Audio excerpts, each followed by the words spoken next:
मान लो ये है राजू और इसको शेयर मार्केट के बारे में कुछ भी नहीं मालूम, लेकिन ये अपने पैसों को इन्वेस्ट करना चाहता है, अपने पैसों से पैसा कमाना चाहता है। तो यहाँ पर किस तरह से राजू अपनी शेयर मार्केट की जर्नी को स्टार्ट करेगा, मैं आपको शेयर मार्केट में पैसा लगाने से लेकर प्रॉफिट को अपने बैंक अकाउंट तक निकालने तक का सारा प्रोसेस बताऊंगा।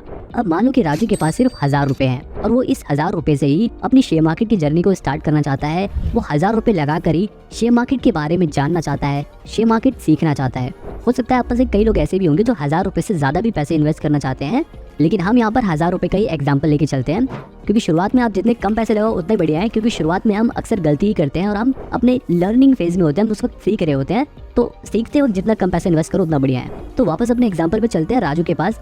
अब देखो राजू को अपने पैसे इन्वेस्ट करने के लिए अपना एक डीमेट अकाउंट खुलवाना पड़ेगा। अब ये डीमेट अकाउंट क्या होता है, ये बिल्कुल हमारे बैंक अकाउंट की तरह होता है। जैसे हमारे बैंक अकाउंट में हमारे पैसे जमा होते हैं, वैसे हमारे डीमेट अकाउंट में हमारे खरीदे हुए शेयर्स जमा होते हैं। अभी डीमेट अकाउंट आप कहाँ खुलवा सकते हो, ये डीमेट अकाउंट आप अपने बैंक में भी खुलवा सकते हो और आप ऑनलाइन भी खुलवा सकते हो। अब बैंक में खुलवाने से क्या होता है कि बैंक आपको कई सारी सर्विसेज देगा, जैसे कि बैंक आपको एडवाइजरी सर्विस देगा, आपको ऑफलाइन ऑफिस प्रोवाइड करेगा जहाँ पर आप उनके ऑफिस में जाकर अपने ऑर्डर्स दे सकते हो कि आपको कौन से शेयर खरीदने हैं, कौन से बेचने हैं, आप वहाँ जाकर ऑफलाइन में ऑर्डर दे सकते हो। ऐसे और भी कई सारी सर्विसेज देगा, इसलिए हम इनकी सर्विस को फुल सर्विस ब्रोकर कहते हैं। अब क्योंकि ये ब्रोकर्स थोड़ी ज़्यादा सर्विसेज दे रहे हैं, इसलिए इनके चार्जेस भी हल्के से ज़्यादा होते हैं। दूसरा तरीका होता है डीमेट अकाउंट खुलवाने का, वो है ऑनलाइन। आप ऑनलाइन भी अपने डीमेट अकाउंट खुलवा सकते हो। 4-5 मिनट का प्रोसेस होता है। आपको अपना अकाउंट खुलवाने के लिए आपको अपना पैन कार्ड चाहिए, आपका बैंक अकाउंट चाहिए जो आपके ही फ़ोन नंबर से लिंक हो, आपका आधार कार्ड चाहिए जो आपके फ़ोन नंबर से लिंक होना चाहिए। ये 3 चीज़ें बहुत ही ज़रूरी है अपना डीमेट अकाउंट खुलवाने के लिए, चाहे आप ऑफलाइन खुलवाओ चाहे ऑनलाइन खुलवाओ। अब मान लेते हैं कि आपको ऑनलाइन अपना डीमेट अकाउंट खुलवाना है। अब ऑनलाइन में भी 2 तरह के ब्रोकर होते हैं, एक होता है फुल सर्विस, एक होता है डिस्काउंट ब्रोकर। अब फुल सर्विस वाला बिल्कुल जैसे मैंने बैंक वाला एग्जांपल दिया था, वैसे ही ये ब्रोकर भी होते हैं। फुल सर्विस में आपको एडवाइजरी सर्विस वगैरह देते हैं, जिसकी वजह से ये थोड़े ज़्यादा चार्जेस लेते हैं। अब ये जो डिस्काउंट ब्रोकर होते हैं ना, वो एडवाइजरी सर्विस नहीं देते, वो ना ही आपको ऑफलाइन ऑफिस प्रोवाइड करेंगे जहाँ पर जाकर आप ऑर्डर दे सकते हो। ऐसी कुछ सर्विसेज होती है जो ये डिस्काउंट ब्रोकर नहीं देते, इसलिए इनके चार्जेस कम होते हैं। मेरे हिसाब से ऑनलाइन जो आप अपना मोबाइल में डीमेट अकाउंट खुलवाते हो वो ज़्यादा आसान होता है और झंझट भी नहीं रहती उसमें। देखो अभी मार्केट में बहुत सारे ब्रोकर हैं, जीरोधा, ग्रो, धन, एंजल वन, अपस्टॉक्स, एमस्टॉक, ऐसे बहुत सारे ब्रोकर हैं जिनके पास आप अपना डीमेट अकाउंट खुलवा सकते हो। अब देखो इन सभी ब्रोकर में से कुछ ब्रोकर के पास अपना अकाउंट खुलवाना बिल्कुल फ्री है और कुछ ब्रोकर ऐसे भी हैं जिनके पास अकाउंट खुलवाने के पैसे लगते हैं, अकाउंट ओपनिंग चार्जेस लगते हैं। अब क्योंकि भैया राजू शुरुआत में सिर्फ 1000 रुपए लगा रहा है, तो उसके लिए फायदा यही रहेगा कि वो ऐसी जगह अपना डीमेट अकाउंट खुलवाए जहाँ पर अकाउंट खुलवाना फ्री हो।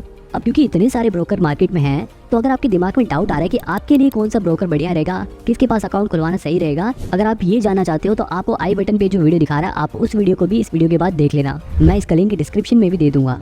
अभी आगे बढ़ते हैं और मान लेते हैं कि आपने अपना डीमेट अकाउंट खुलवा लिया। अब देखो डीमेट अकाउंट खुलवाने के बाद ना फिरते ही आपको किसी भी शेयर में इन्वेस्ट नहीं करना, आपको कोई शेयर नहीं खरीदना।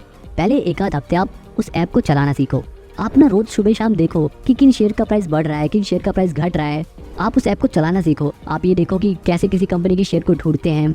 मतलब 1 आध हफ्ते जब आप लगातार उस ऐप को चलाओगे तो आप उस ऐप से फैमिलियर हो जाओगे, आपको ये आइडिया हो जाएगा कि वो ऐप काम कैसे करता है और आपको कुछ कंपनियों के शेयर्स के बारे में भी पता चलेगा। अगर आप और भी जल्दी उन ऐप को चलाना सीखना चाहते हो, चाहे आप किसी में भी अपना डीमेट अकाउंट खुलवाओ, अगर आप उस ऐप को चलाना सीखना चाहते हो तो आपको हमारे सिंपल इन्वेस्ट चैनल पर सभी ब्रोकर्स के ट्यूटोरियल वीडियो मिल जाएंगे। आप उन वीडियोस को देख सकते हो, चाहे आप किसी में भी अपना डीमेट अकाउंट खुलवाओ।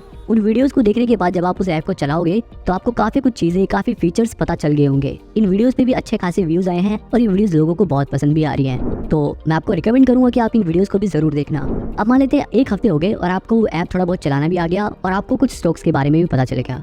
अब तीसरे स्टेप में आपको खुद ही वो शेयर ढूंढने पड़ेंगे जिसमें आप इन्वेस्ट करना चाहते हो। ये नहीं कि आपके दोस्त ने कोई आपको स्टॉक बताया और आप उसमें इन्वेस्ट कर दो। कोई भी आपको अगर कोई स्टॉक बता रहा है तो उसमें इन्वेस्ट मत करो।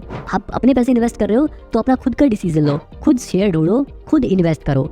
माना कि भाई शुरुआत में आप बढ़िया शेयर चूज नहीं करोगे, शुरुआत में अक्सर सबसे गलती होती है। शुरुआत में जो हम शेयर चुनते हैं वो उतना अच्छा रिटर्न नहीं देते, ऐसा सबके साथ होता है। मैंने खुद भी जब शेयर मार्केट में पहली बार जो शेयर खरीदा था उस पर मेरे को बहुत तगड़ा नुकसान हुआ था। हालांकि उस नुकसान की वजह से मेरे को मोटिवेशन मिली कि मेरे को अपना लॉस रिकवर करना है और इससे कहीं ज्यादा पैसे बनाने हैं, और आज मैंने शेयर मार्केट से कई लाख का रिटर्न कमा लिया है। तो कहने का मतलब ये है कि शुरुआत में आपसे गलतियां हो सकती हैं, लेकिन आपको सीखने पे फोकस रखना है। कुछ समय बाद, कुछ महीने बाद, 1 आध साल बाद आप एकदम शेयर मार्केट में प्रो हो जाओगे और फिर आप जिन स्टॉक्स में इन्वेस्ट करोगे ना वो अच्छा खासा रिटर्न देंगे, क्योंकि आपको बहुत सारी चीजें पता चल चुकी होंगी।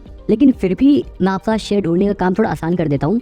आप शुरुआती दौर में उन शेयर में इन्वेस्ट करो जिन कंपनियों को आप जानते हो। अब आप कहोगे कि भाई मैं तो किसी कंपनी को जानता ही नहीं, हमारे घर में ही है बहुत सारी ऐसी कंपनियां हैं जिनको हम यूज करते हैं। आप ये देखो कि आप किस कंपनी का साबुन यूज करते हो, आप किस कंपनी का टूथपेस्ट यूज करते हो, आप किस कंपनी की बाइक या कार यूज करते हो, अगर आप पढ़ते हो तो आप कौन सी कंपनी की कॉपियां यूज करते हो। ऐसी बहुत सारी डेली लाइफ की चीजें हैं जिन्हें देखकर भी आप ऐसी कंपनियों को पता लगा सकते हो जो शेयर मार्केट में आपको अच्छा खासा रिटर्न दे सकती हैं। और सबसे बढ़िया बात ये रहती है कि ऐसी कंपनी इतनी फेमस है और इतनी बड़ी है कि ऐसी कंपनी अगर तगड़ा रिटर्न नहीं भी देती ना, तब भी इन कंपनियों में आपको लॉस होने के चांसेस एकदम लो होंगे, मतलब इनमें लो रिस्क होता है। और शुरुआत में आपको चाहिए क्या, आपको ऐसी ही कंपनी चाहिए जिसमें आपको भले ही प्रॉफिट ना हो लेकिन आपको नुकसान भी ना हो। आपका 1000 रुपए भले ही 2000 रुपए ना हो पाए, 1000 रुपए आपका 1000 ही रुपए रहे, लेकिन आप शेयर मार्केट से नॉलेज ले सको, आप उसके बारे में सीख सको। आपका मेन मोटिव तो यही रहना चाहिए कि आप ज्यादा से ज्यादा चीजें सीख सको, क्योंकि शेयर मार्केट से पैसा कमाना इतना भी आसान नहीं है। चाहे कोई कितना भी सिखा दे, आप कितनी भी वीडियो क्यों ना देख लो, जब तक आप वो सीखी हुई चीजें करके नहीं देखोगे तब तक आपको कोई भी एक्सपीरियंस नहीं मिलेगा।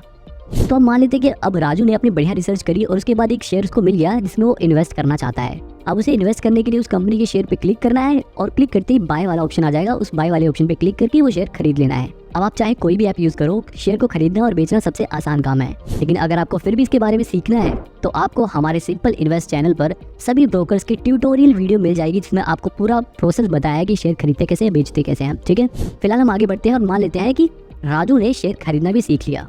अब इसके बाद आता है शेयर को होल्ड करने का प्रोसेस। अब क्योंकि 1000 रुपए ही राजू ने शेयर मार्केट में लगाए हैं और ऊपर से उसने बड़ी फेमस कंपनियों में अपने पैसे लगाए हैं, तो यहाँ पर उसके पैसे एकदम से तो बहुत ज्यादा बढ़ नहीं जाएंगे, इसलिए उसे अपने स्टॉक्स होल्ड करके रखने पड़ेंगे। होल्ड करने का मतलब क्या है, आपको शेयर बेचने नहीं है, आपने खरीद लिया, आपको उसको अपने पोर्टफोलियो पड़े रहने देना है। अब आपको हर 2-3 दिन में बीच बीच में अपना ऐप खोलकर ये देखना है कि आपका इन्वेस्ट किया हुआ शेयर कितना बढ़ रहा है, कितना घट रहा है। देखो, एक लॉन्ग टर्म इन्वेस्टर को बार बार अपने शेयर की परफॉर्मेंस नहीं देखनी चाहिए, लेकिन क्योंकि आप अपने शुरुआती लर्निंग फेज में हो, आप सीख रहे हो, तो शुरुआती दिनों में ऐसा करने में खूब मजा आता है। अपने शेयर को बढ़ते हुए देखने में, अपने पैसों को बढ़ते हुए देखने में बहुत खुशी मिलती है, और अगर लॉस भी होता है तो भी मोटिवेशन मिलती है। बस शुरुआत में ये याद रखना कि लॉस को देखकर टेंशन में पैनिक होकर शेयर को बेचने मत लग जाना।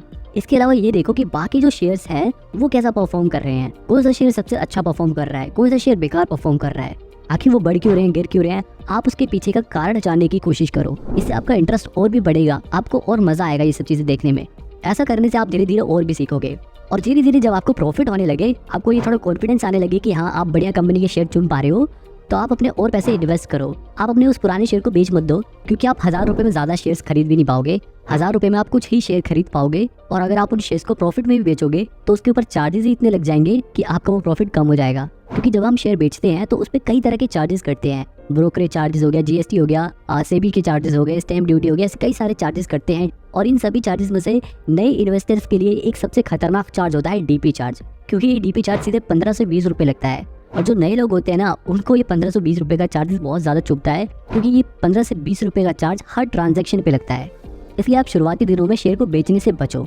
लेकिन फिर भी अगर आपको लगता है कि आपका शेयर अच्छा खासा बढ़ गया है और अब ये सही टाइम है शेयर को बेचने का, तो आपको अपने उस ऐप में अपना पोर्टफोलियो खोलकर उस शेयर पे क्लिक करना है, और क्लिक करते ही उसके नीचे सेल का ऑप्शन आ जाएगा। सेल वाले ऑप्शन पे क्लिक करके आपको जितने भी शेयर बेचने हैं आप वो नंबर डाल के शेयर सेल कर सकते हो। सेल करते ही आपके उसमें से चार्जेस कटने के बाद आपका सारा पैसा आपके उस ऐप में दिखा देगा। अब वहाँ से आपको विड्रॉ करना है अपने पैसे को। विड्रॉ करने के बाद आपका एक दिन के अंदर अंदर पैसा आपके बैंक अकाउंट में आ जाएगा। तो यहाँ पर मैंने आपको वो सभी स्टेप्स बता दिए जिसे फॉलो करके कोई भी नया इंसान शेयर मार्केट में अपने पैसे लगा सकता है। डिस्क्रिप्शन पे अगर आप क्लिक करोगे तो नीचे आपको एक लिंक दिखा देगा, जिस लिंक पे क्लिक करके आप अपना फ्री में डीमेट अकाउंट खुलवा सकते हो और अपना इन्वेस्टमेंट करना स्टार्ट कर सकते हो। तो इस वीडियो से आई होप आपको एक ओवरऑल आइडिया मिल गया होगा कि कैसे शुरुआत करते हैं अपनी शेयर मार्केट से। लेकिन ये सिर्फ एक पहला स्टेप था। अभी आगे शेयर मार्केट के और भी बहुत सारे कॉन्सेप्ट हैं जिन्हें आप आराम आराम से मजे में इस चैनल से सीख सकते हैं। नहीं